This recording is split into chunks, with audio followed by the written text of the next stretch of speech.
Hello बच्चों, अभी पिछले वीडियो में मैंने आपको जो नौकर चैप्टर है आपका क्लास 6 एनसीईआरटी का ये एक्सप्लेन किया था। ठीक है, तो अभी हम लोग इसमें देख लेते हैं कि इस चैप्टर का नाम नौकर क्यों रखा गया। चैप्टर का नाम आपका नौकर है ना, तो इसका नाम नौकर क्यों रखा गया। तो इस चैप्टर का नाम नौकर इसलिए रखा गया है क्योंकि इस चैप्टर में गांधी जी ने हम लोग को क्या बताया है कि जो हमारे घर में जो नौकर लोग होते हैं, मतलब जो हमारा काम करते हैं, ऐसा नहीं है कि हम लोग को उनको नौकर नौकर की तरह ट्रीट करना है। उनको अपना भाई बंधु मानना है आप लोगों को, क्योंकि कोई भी काम छोटा या बड़ा नहीं होता। गांधी जी का कहना था कि कोई भी काम छोटा या बड़ा नहीं होता, हमें हर तरह के काम करने चाहिए। ऐसा नहीं है कि अगर आप पढ़े लिखे हो तो आप घर के छोटे मोटे काम नहीं करोगे, आपके काम सारे मम्मी करेगी, आप नहीं करोगे, या फिर आपके घर में कोई अगर सर्वेंट है तो आप उनको मिस ट्रीट करोगे। तो ये चीज़ नहीं होनी चाहिए। तो बेसिकली यही चीज़ हम लोगों ने इस चैप्टर में समझी है, जो नौकर आपका चैप्टर है, और इसीलिए इस चैप्टर का नाम नौकर भी रखा गया है। ठीक है, तो अभी हम लोग इस वाले वीडियो में देखने जा रहे हैं इसके नौकर चैप्टर के शब्दार्थ और प्रश्न उत्तर। तो ये शब्दार्थ मैंने यहाँ पे लिखे हुए हैं आपके लिए। जैसे पहला हमारा शब्द है बैरिस्ट्री। तो बैरिस्ट्री का मतलब होता है वकील का काम, वकालत। मतलब जो लॉयर होते हैं उनको हम लोग बोलते हैं बैरिस्ट्री। जो लॉयर्स होते हैं वो लोग जो काम करते हैं, दैट इज कॉल्ड बैरिस्ट्री, या बैरिस्टर बोलते हैं लॉयर को। इसके बाद आगे आपका कार्यकर्ता। कार्यकर्ता वर्ड भी कई बार यूज हुआ था हमारा चैप्टर में। तो कार्यकर्ता का मतलब होता है काम करने वाला। नेक्स्ट हमारा है फॉरन।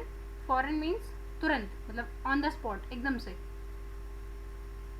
इसके बाद आपका नेक्स्ट है कॉपीनधारी।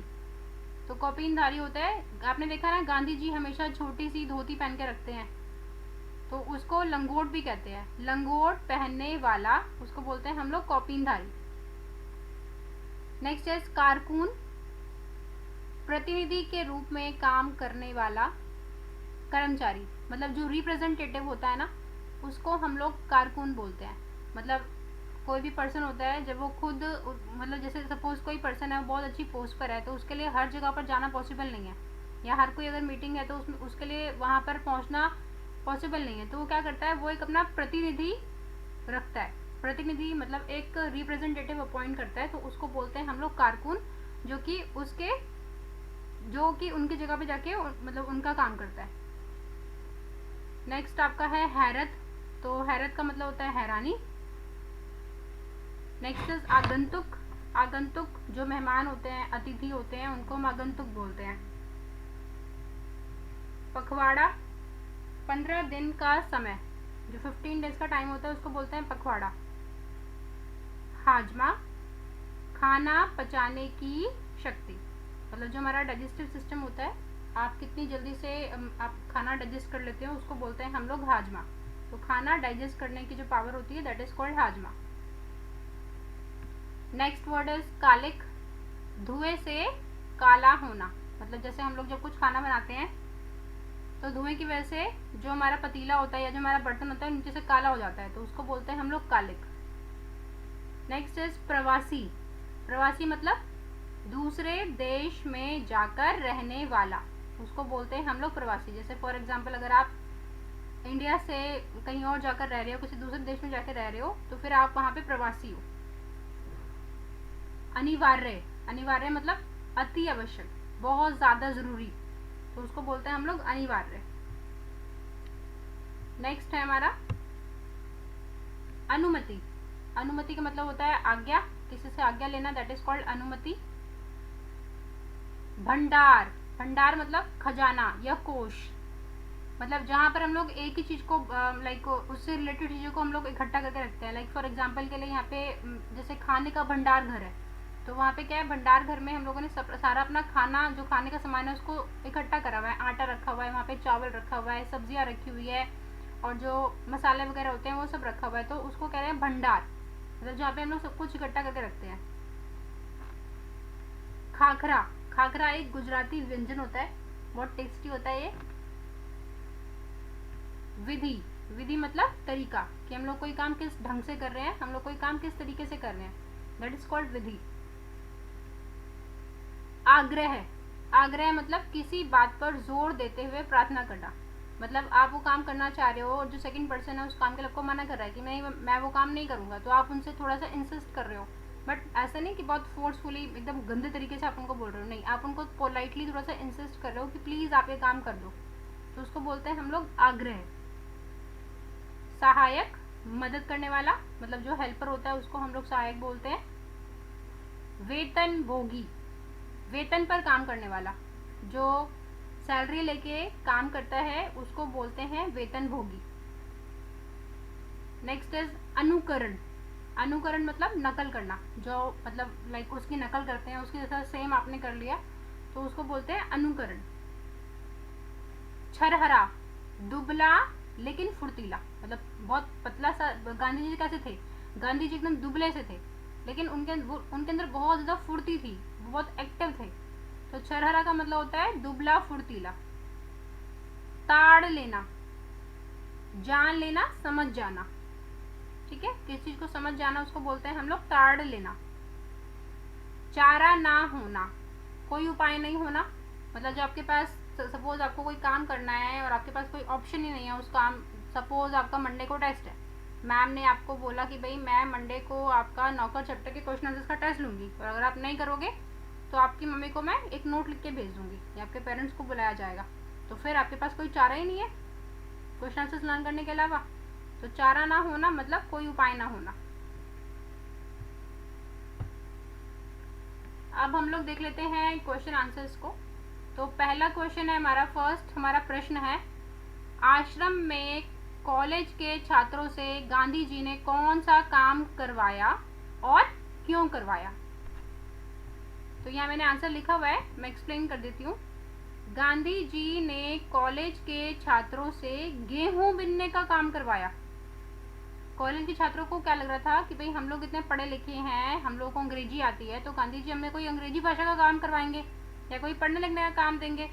जब उन्होंने बोला था कि हम लोग आपके लिए क्या काम कर सकते हैं, आपकी क्या सहायता कर सकते हैं, तो गांधी जी ने क्या कहा, गांधी जी ने क्या करा, उन्होंने कॉलेज के छात्रों से गेहूं बिनने का काम करवाया।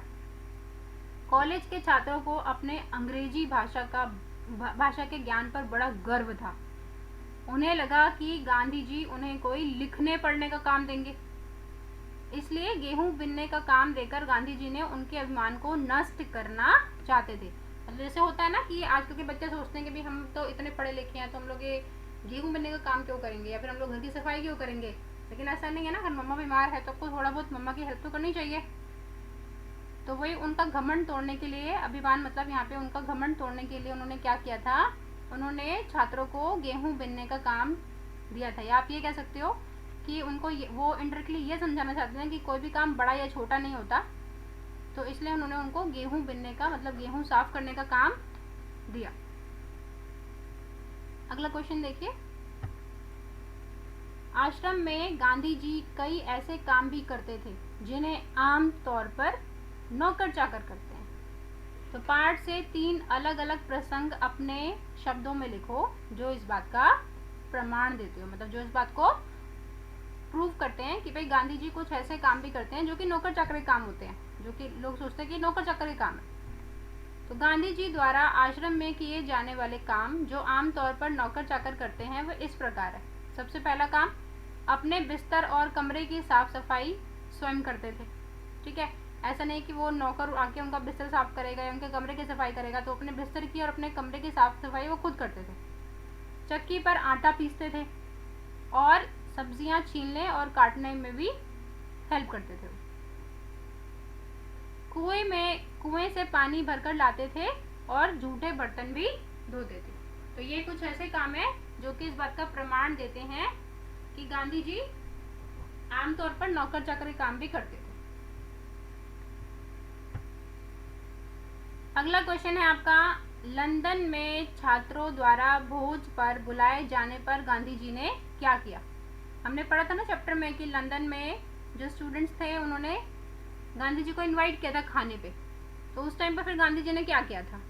लंदन में छात्रों द्वारा भोज पर बुलाए जाने पर गांधी जी वहां समय से पहले पहुंच गए और उन्होंने प्लेट धोकर, सब्जी साफ करके और जो बाकी हमारे छोटे मोटे काम होते हैं वो सब करके उन्होंने छात्रों की वहां पर मदद करी थी। अगला क्वेश्चन देखो, अगला प्रश्न आपका है, आश्रम में काम करने या करवाने का कौन सा तरीका गांधी जी अपनाते थे? इस पार्ट को पढ़कर लिखो, कौन सा काम वो करते थे या कौन सा काम मतलब किस तरह से वो काम करवाते थे या करते थे, तो वो आपको देखना है, वो आपको यहाँ पे लिखना है। गांधी जी किसी को अपना नौकर नहीं समझते थे, वे सभी से प्रेम करते थे।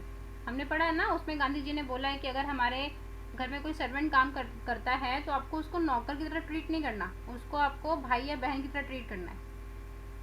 वे स्वयं आगे बढ़कर काम करते थे, ठीक है, जिससे लोगों को उनसे प्रेरणा मिल सके। मतलब वो खुद, ऐसा नहीं है कि वो खुद भी नहीं काम करते थे, तो वो खुद भी हर तरह का काम करते थे, चाहे काम छोटा है चाहे वो बड़ा है, किसी भी तरह का काम वो करते थे, ताकि जिससे कि जो दूसरे लोग हैं वो भी थोड़े से उनको प्रेरणा मिले कि हाँ भाई जब गांधी जी ये काम करे तो इसका मतलब हमें भी तो करना चाहिए ना। गांधी जी दूसरों से काम करवाने में बड़े सख्त थे, मतलब अगर उन्होंने किसी को काम दिया है तो वो काम उनको करवाना है, परंतु अपने लिए काम करवाना उन्हें पसंद न था, लेकिन वो अपना काम खुद करते थे। उनका काम कोई दूसरा बंदा कर दे वो उनको बिल्कुल भी अच्छा लगता था, इसलिए अपना काम वो खुद करते थे। वे अपना कार्य स्वयं करते थे, खुद करते थे अपना काम, वो उससे वो किसी की सहायता नहीं ले, उस काम में वो किसी की भी सहायता नहीं लेते थे, वो खुद अपना काम टाइम पे अपने आप करते थे। गांधी जी को काम करता देख आश्रमवासी भी काम करने के लिए प्रेरित हो जाते थे। तो जब उनको दिखता था कि भाई गांधी जी भी काम कर रहे हैं तो हम क्यों ना काम करें, तो आश्रमवासी भी फिर इसलिए अपना काम खुद करते थे, क्योंकि लोग तो लोगों को देख के ही सीखते हैं ना, तो वो सीख कौन देते थे? गांधी जी देते थे उनको। गांधी जी ने श्रीमती पोलक के बच्चे का दूध कैसे छुड़वाया? आपने देखा है ना, अपने चैप्टर में हम लोगों ने पढ़ा था कि जब गांधी जी जेल से छूट कर आए थे, वापस आए थे, तो उनके एक मित्र थे, उनकी वाइफ का नाम था पोलक, और जब वो आए तो उन्होंने क्या देखा कि जो पोलक है वो बहुत ज़्यादा दुबली पतली हो रखी हैं। क्यों? क्योंकि उनका जो बच्चा था वो मतलब दूध नहीं छोड़ता था, वो अपने बच्चों को फीड कराती थी और छोड़ता ही नहीं था वो। तो गांधी जी ने ऐसा क्या किया कि जो श्रीमती पोलक थी उनके बच्चे ने दूध छोड़ दिया, दूध पीना छोड़ दिया अपनी मम्मी का। तो गांधी जी ने श्रीमती पोलक के बच्चे का दूध छुड़वाने के लिए बच्चे को माँ से दूर करके अपने बिस्तर पर सुलाया। जब भी वो रात को आते थे, चाहे रात को 1 बज जाते थे उनको आते आते, तो वो क्या करते थे, वो पोलक के बच्चे को उठा के अपने पास अपने बिस्तर पर सुला लिया करते थे, और वे चारपाई के पास बर्तन में पानी भरकर रख लेते थे, ताकि जब बच्चे को प्यास लगे तो उसे पानी पिला सकेंगे, ठीक है। कुछ दिनों तक माँ से अलग सोने के बाद बच्चे ने माँ का दूध पीना छोड़ दिया। इस तरह से जो बच्चे की आदत थी मम्मी का दूध पीने की रात को, वो छूट गई थी। अब अगला क्वेश्चन देखते हैं, गांधी जी इतना पैदल क्यों चलते थे? पैदल चलने का क्या लाभ है? लिखो। हमने पढ़ा है ना कि गांधी जी बहुत ज़्यादा पैदल चलते थे, 4-4 मील वो पैदल चला करते थे। तो इतना हम लोग को क्यों चलना चाहिए, उसके क्या मतलब हम लोग को क्या फ़ायदे होते हैं वो आपको बताने हैं। गांधी जी हमेशा पैदल इसलिए चलते थे क्योंकि वह ये जानते थे कि पैदल चलने के बहुत सारे लाभ हैं। पैदल चलने से हमारा शरीर स्वस्थ रहता है और मोटापा भी नहीं आता, ठीक है, हम लोग बिल्कुल फिट रहते हैं और मोटे भी नहीं होते। मतलब पैदल चलना सबसे अच्छी एक्सरसाइज होती है। पैदल चलने से हमारे शरीर में रक्त का संचार भी तेज़ी से होता है, मतलब जो ब्लड सर्कुलेशन होता है वो भी बहुत ज़्यादा फास्ट होता है। और यदि हम घास में नंगे पैरों से चले तो उससे हमारी आंखों की रोशनी भी ठीक होती है। आपने सुना होगा, मम्मा वगैरह बोलती होगी, जो हमारी मतलब जो दादी है, मतलब मेरी दादी, मेरी मम्मा तो कई बार बोलती थी कि गांव में जो घास होती है सुबह के जो घास होती है उसके ऊपर जो मॉर्निंग, अगर आप मॉर्निंग में घास के ऊपर पैदल चलोगे तो उससे आपकी आंखों की रोशनी ठीक रहती है, ख़राब नहीं होती। इसलिए तो इतने टाइम तक भी चश्मा नहीं लगता, पहले के टाइम पे नहीं लगता था, और आजकल तो छोटे छोटे बच्चों को भी चश्मा लग जाता है। तो इसलिए अगर हम लोग नंगे पैर घास पर चलते हैं तो उससे हमारी आंखों की रोशनी भी ठीक होती है। तो ये है हमारे चैप्टर नौकर के क्वेश्चन आंसर्स और शब्द। आई होप आपको समझ में आए होंगे। Thank you.